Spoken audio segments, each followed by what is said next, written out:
Europe football বিশ্বের শ্রেষ্ঠত্ব লড়াইয়ের দৌড়ে মাঠে নেমেছিল ক্রোয়েশিয়া বনাম আলবানিয়া। এই ম্যাচটিতে কত শত না নাটকের সম্মুখীন হতে হয়েছে দু দলকেই। এই ম্যাচটিতে একের পর এক এমন উত্তেজিত সময় গোল হয়েছে যেটা আপনি শুনলে বা দেখলে অবাক হতে বাধ্য হবেন। এবারের ইউরোকে লুকা মদ্রিচের শেষ আন্তর্জাতিক টুর্নামেন্ট হিসাবে ধরা হচ্ছে। ক্রোয়েশিয়াকে একবার বিশ্বকাপের ফাইনাল ও একবার সেমিফাইনালে তোলা কিংবদন্তি মিডফিল্ডারের ক্রোয়েশিয়ার জার্সিতে একটা শিরোপা জেতার এটাই শেষ সুযোগ। কিন্তু টুর্নামেন্ট শুরু হতে না হতেই বিদায়ের সংখ্যা ক্রোয়েশিয়ার।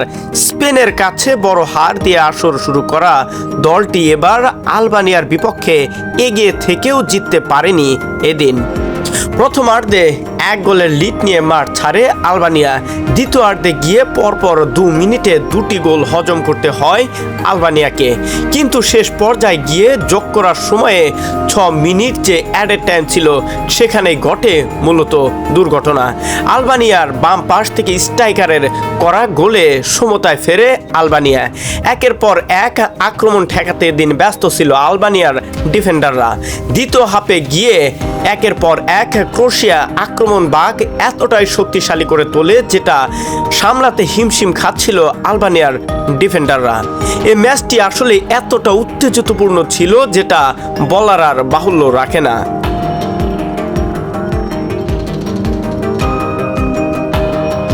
বুধবার 19 জুন বক্স পার্ক স্টেডিয়ামে আলবানিয়ার সঙ্গে 2-2 গোলে ড্র করেছে ক্রোয়েশিয়া। কাজিম লাচির গোলে পিছিয়ে পড়ার পর দ্বিতীয়ার্ধে 2 মিনিটের ঝড়ে 2 গোলে আদায় করে জয়ের স্বপ্ন দেখেছিল ক্রোয়েশিয়া। কিন্তু ম্যাচের যোগ করার সময়ে ক্লোস গিয়াসোলার গোলে সমতায় ফেরে আলবানিয়া। প্রথম ম্যাচে ইতালির বিপক্ষেও খেলার শুরুতেই গোল পেয়েছিল আলবানিয়া, কিন্তু পরে 2 গোল খেয়ে হেরে যেতে হয়েছিল তাদের। ক্রোয়েশিয়ার বিপক্ষে ঠিক একই পুনরাবৃত্তি ঘটতে যাচ্ছিল এই ম্যাচটির মধ্যে। 70 মিনিটের পর 2টি গোল হজম করতে হয় আলবানিয়াকে। একের পর এক সময় ফুরিয়ে আসছিল আর ম্যাচের এমন একটা যখন ব্যর্থতা সেটা দেখে সকল খেলোয়াড়ের উপর প্রেশারটাও বেড়ে যাচ্ছিল। কিন্তু যোগ করার সময় গিয়ে যে কাজটা করে দেখিয়েছে আলবানিয়া সেটি ফুটবল দুনিয়ায় ইতিহাস হয়ে থাকবে বা ইউরোপিয়ান কাপে এমন একটা নজির দর্শকদের মনে জায়গা করে রাখবে। শহীদুল ইসলাম শহীদ, ডেস্ক রিপোর্ট।